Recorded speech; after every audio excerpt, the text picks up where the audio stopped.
Halo, assalamualaikum teman-teman. Bagaimana kabarmu hari ini? Kali ini kita belajar IPS bersama-sama ya dalam materi Potensi Kemaritiman Indonesia. Laut Indonesia mencakup 2/3 dari seluruh wilayah Indonesia, yaitu 5,8 juta kilometer persegi. Potensi kemaritiman disebut juga potensi sumber daya laut. Potensi sumber daya laut terdiri dari ikan, bahan tambang, mangrove, dan terumbu karang. Mari teman-teman kita bahas potensi sumber daya laut apa saja sih yang ada di Indonesia? Potensi laut Indonesia yang pertama, perikanan. Sumber daya perikanan laut merupakan salah satu potensi sumber daya laut di Indonesia yang sejak dulu telah dimanfaatkan oleh penduduk. Laut Indonesia memiliki angka potensi lestari yang besar, yaitu 6,4 juta ton per tahun. Apa sih yang dimaksud dengan potensi lestari?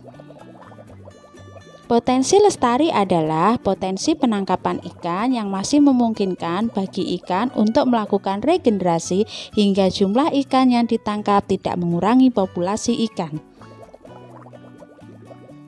Berdasarkan aturan internasional, jumlah tangkapan yang diperbolehkan adalah 80% dari potensi lestari atau 5,12 juta ton per tahun.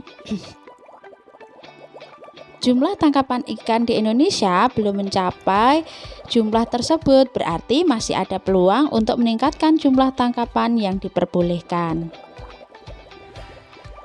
Potensi ikan apa saja sih yang ada di Indonesia? Potensi ikan yang ada di Indonesia yaitu ikan pelagis. Apa itu ikan pelagis? Ikan pelagis adalah ikan yang hidup di permukaan air. Ciri utamanya yaitu beraktivitas secara bergerombol dan melakukan migrasi. Indonesia bagian barat dengan kedalaman laut 75 meter memiliki potensi ikan pelagis kecil. Contohnya yaitu ikan layang, ikan teri, dan ikan kembung. Sedangkan Indonesia bagian timur dengan kedalaman laut 4000 meter memiliki potensi ikan pelagis besar. Contohnya yaitu cakalang dan tuna. Ikan pelagis besar banyak diekspor ke luar negeri. Contohnya yaitu di negara Jepang.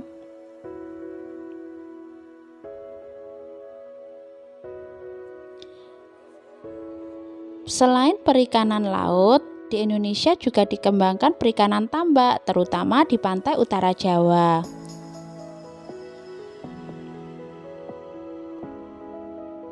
Banyak juga potensi perikanan yang dihasilkan negara kita ya teman-teman.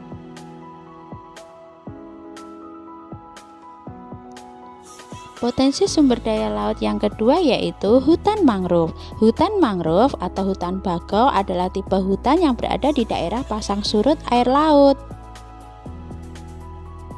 Hutan mangrove memiliki dua fungsi. Yang pertama, fungsi ekologis, yang kedua, fungsi ekonomis.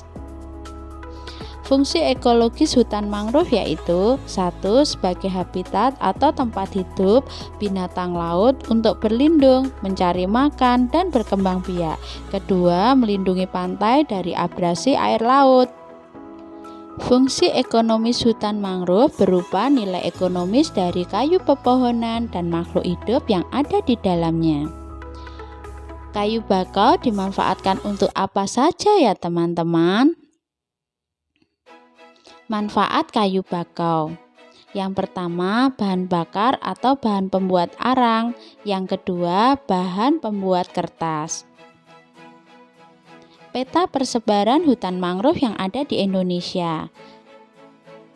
Hutan mangrove di Indonesia tersebar di antaranya di daerah Sumatera, Jawa, Kalimantan, Sulawesi, dan Papua.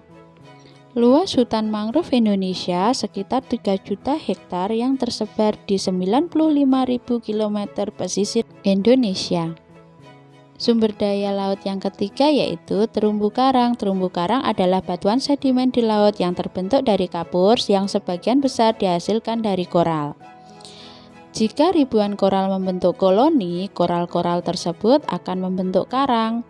Indonesia merupakan negara yang memiliki terumbu karang terluas di dunia. Luas terumbu karang Indonesia mencapai 284,3 ribu km persegi atau setara dengan 18% dari terumbu karang yang ada di dunia. Mengapa sih terumbu karang banyak ditemukan di Indonesia? Terumbu karang tumbuh dengan baik pada suhu perairan laut antara 21 derajat sampai 29 derajat Celcius. Indonesia beriklim tropis dan suhu perairan hangat menyebabkan terumbu karang banyak ditemukan di Indonesia. Manfaat terumbu karang. Terumbu karang memiliki manfaat 1. Manfaat ekonomis, 2. Manfaat ekologis, 3. Manfaat sosial ekonomi. Manfaat dari segi ekologis. 1. Terumbu karang sebagai habitat dan sumber makan bagi habitat jenis makhluk hidup di laut. 2. Terumbu karang merupakan sumber keanekaragaman hayati yang tinggi. 3. Terumbu karang sebagai pelindung bagi ekosistem yang ada di sekitarnya. Manfaat dari segi sosial ekonomi. 1. Terumbu karang dimanfaatkan sebagai penunjang kegiatan pendidikan dan penelitian. 2. Wilayah terumbu karang dimanfaatkan sebagai sarana rekreasi masyarakat. Manfaat dari segi ekonomis. 1. Terumbu karang merupakan sumber perikanan yang tinggi. 2. Terumbu karang merupakan sumber obat-obatan. Wah, banyak sekali manfaat dari terumbu karang ya teman-teman. Karena terumbu karang memiliki banyak manfaat, maka kita wajib melindungi dari kerusakan. Aktivitas manusia yang berlebihan menggunakan bom untuk menangkap ikan merupakan ancaman kelestarian terumbu karang. Nah, teman-teman, itulah potensi sumber daya alam laut Indonesia. Kita wajib menjaga kelestarian sumber daya alam laut tersebut ya. Sampai di sini pembahasan hari ini. Sampai bertemu di pembahasan selanjutnya. Wassalamualaikum warahmatullahi wabarakatuh.